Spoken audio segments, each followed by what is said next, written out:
Looks like I'm finally live. Sorry about being a bit late. A few tech issues coming straight from uni class to the library and having to get Zoom to update. My name is Amanda Sutherland. I'm an entertainer and I'm also a business entrepreneur. And I'm here today to talk about email marketing and the sort of rules and regulations around it in Australia. So there's lots of different things we can do to make sure that we are doing this legal. So I'm just actually hopping over to Facebook on my phone so I can actually see your comments and respond. So feel free to please say hi and let me know you're there watching and ask your questions, and I'll do my best to answer them for you. Okay, so let me just grab my screen with all my notes on it because I have been in and out of uni classes all day and I can't remember what I was going to say, but let's go. Okay, here we go. So as we all know, email marketing is an efficient and very fast and effective way for business to communicate with others. We all use it, we need it. It's cheap, it's reliable, and it's probably one of the best things we can do in terms of maintaining contact with our customers. However, there are certain rules and regulations that we all need to follow in order to be compliant with regular laws. So in terms of what those laws are, they are different in every single country. Hi, Reg. Hi, Rika. Thank you, Rika, for I've got to say thank you to Rika, my gorgeous VA, for being on top of all of this. Thank you, gorgeous. And Lucia's there. Welcome. Thank you. So today I'm going to be specifically talking about the rules and regulations as they apply in Australia. So if you're not from Australia, please make sure, hey GB, please make sure that you check your local regulations. It is very important to understand what your local area does with them. So, and email marketing includes things like newsletters, promotional emails, all of that kind of stuff that you would send. There are very specific Australian laws, so make sure, like I said, that you are working in relation to the Australian laws. And Lorraine, hey Lorraine, long time no see. I have had a chance to catch up. Anyway, let's keep moving. So we've got relevant laws. There are basically a group of 4 relevant laws and regulation type things that we need to consider as business owners when we're looking at marketing and emails. So the Spam Act 2003 and the spam regulations that go with that act apply. Australian consumer law applies. We have the Privacy Act and its associated Australian privacy principles. So this is a lot to take in. So if you would like, I'm going to be doing a checklist this afternoon, ready for you guys to receive via email. So if you would like us to email this out to you, please. Hey Ariel, please pop your email name or email address in the comments and I'll get this out to you, checklist out to you either tonight or tomorrow. Anyway, moving on. So it's going to be a lot to take in. I don't expect you to remember it all. So I am in the process of doing up a checklist for you. So we're talking about the relevant laws. Now, they are very cumbersome to read. You don't need to read them because I've summarized them for you. So one of the things we need to, let's start working. Yes, please. Okay, Lucia, I will certainly get that one to you. So there are lots of different things to consider that all these laws take into consideration. So one of the big things that causes a lot of controversy and is somewhat ethically dubious as well is something called, now I can't read this person's name, I'm sorry, is it Sanganang? Please forgive me if I've got that wrong, but hello. What is data scraping? Data scraping is something in Australia that is both illegal and something that is sort of dubious in terms of being ethically right. Now, I hadn't heard this term until I started doing the research. I am imagining you haven't heard the term yourselves. And it's what data scraping is basically you can actually get hold of software that will go out and find the publicly available emails, bring them into your mail program and add them to your network. Now that in Australia, it is illegal and it is highly controversial as to whether or not we should be doing these things. So we can't just grab any publicly available email address and throw it into our emails. And so the next sort of thing that all the legislations talk about, the main thing we need to do when adding email addresses to our email marketing system is the laws actually state that we need to have consent, as in we need to have permission, and it discusses two types of consent. Hi, Ali. Two types of consent. So the Spam Act actually defines consent as something along the lines of, before adding an email address, we as a business owner need to make sure consent has been given and that the recipient, as in the person we are adding, is given consent and understands that we will be sending marketing and materials and promotions to them. So that is consent overall, but it further goes on to break it down into two types of consent: express consent and implied consent or inferred consent. So what that means is express consent is defined by the Act as a person who gives express consent knows and accepts that they will receive marketing emails or messages from you. So this is considered to be the best practice. That way, you know, if you get taken to court because you haven't got consent, you know, you can go back to your system and go, I have express consent for this person. And there are many ways you can get express consent. You can get them to fill a form in, asking them to join the newsletter. So if they fill that form in on your website, for example, that is a form of express consent. You can tick a box on a website. You can get over the phone, and you can get express consent face to face. The important principle here is that they understand that you will be receiving or sending marketing and promotional information to them. Now, it also then goes on to further specifically say that we cannot send an email or an electronic message, that also includes text messages, to ask for consent, because this is considered under the law as a marketing message. So we can't actually ask for consent that way.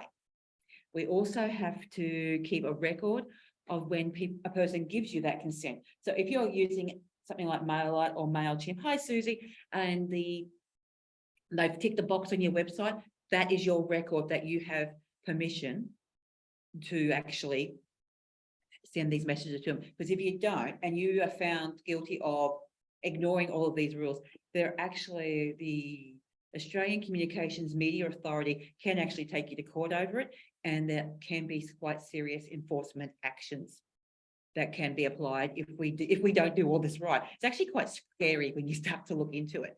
Now, the second type of consent is inferred consent. And now this is somewhat of a grey zone, so we've got to be extra careful when we're using this. So in some circumstances, we can infer that we have consent to send a marketing message if the recipient has knowingly and directly given their address to us, and it is reasonable to believe that they would expect to receive marketing from your business. So it usually happens when a person has a provable and ongoing relationship with your business, and that the marketing is directly related to that relationship. So if you're working with someone who deals with an accounts, for example, you can't send them a marketing message about football, because they're two completely different areas. However, if that person working in accounts and you want to offer them something that could be applicable to the accounts world, like, oh, we've just heard about this new program that might be good for accounting, that could be considered as possible to have permission to send that kind of email message. So you've got to be really careful about what you send and who you send it to. And this also includes dealing with publicly available email addresses. You just can't use them, unfortunately. You just got to really, really be careful about how you go about it all. So yeah, and as far as the law is concerned, you still have to take records, and inferred consent is not as reliable as getting someone's express consent. So the best thing you can do to make sure you are covered is to make sure you have that express consent via the methods we spoke about a moment ago. Now, there are some things that we definitely should not do. We definitely should not do the following. We should not send emails to get permission to add them to a list. We shouldn't assume that just because we're connected on a social network that we have permission. Assuming that someone's silent about whether or not they receive the emails, not that we can't assume that if they're silent that they consent. We can't actually set up forms on our websites and our emails and whatnot to actually pre-tick the forms. They have to actually tick the form themselves. We can't actually have it as a pre-ticked option. We can't assume silence. We can't actually ask somebody else to, hi, is that Jean? Hi, Jean. Sorry, I've just lost my train of thought for a second. Okay, so assuming silence is not a means of consent because they didn't object is not okay. Getting someone else to ask a third party to consent on their behalf is also a no-no, because you don't know that the third party has actually got giving that consent. Now, another one that could be really interesting and tricky for us to navigate as business owners is picking up business cards or brochures when we go to a networking event. And if we didn't get verbal consent at the time, we can't actually assume that because the email is on the business card, we can use it.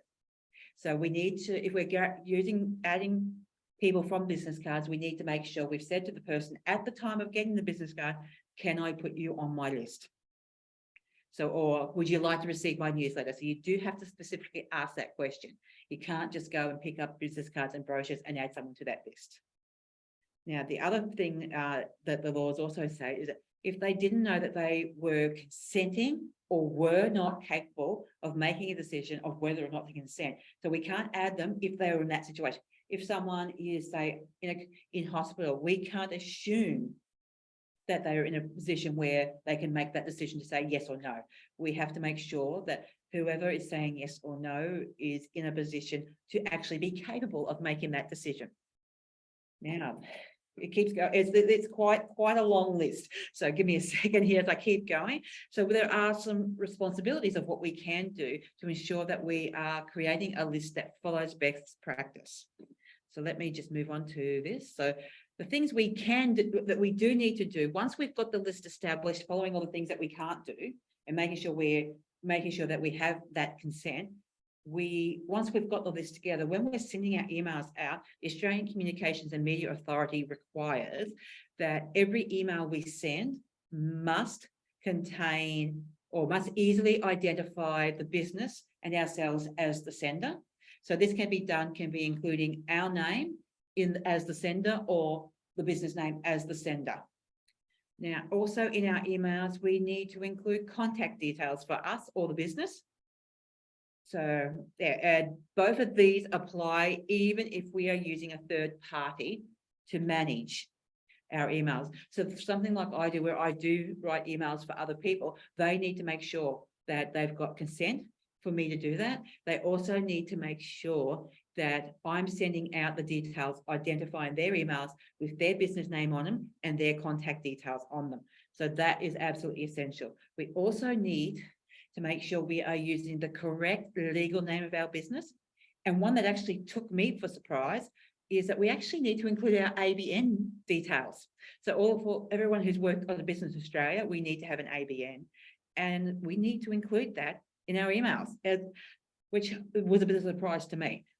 Now, the other thing they say is that we have to make sure that all the information that we are sending out in emails is correct for a minimum of 30 days after sending the email.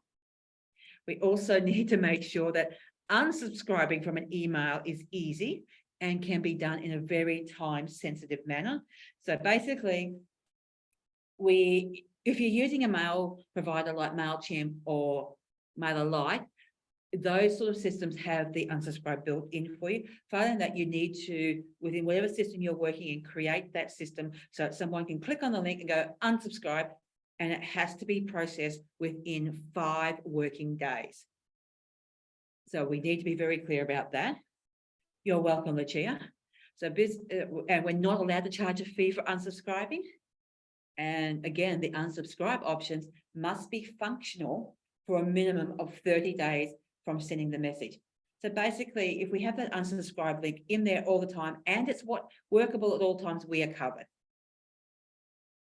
And we also can't require them to create an account to unsubscribe. Now, I have seen this with some emails that I have, spam emails I've been receiving from an American company, where in order to unsubscribe, I have to create an account. So you have to be careful about that. You don't want to create an account to unsubscribe. So we're not allowed to do that here in Australia. Now, in addition to the Spam Act, we also have to take into consideration the Consumer Law Act, which means that we have to make sure that the information that we are providing is correct, it's reliable. We're not allowed to provide misleading information about products and services.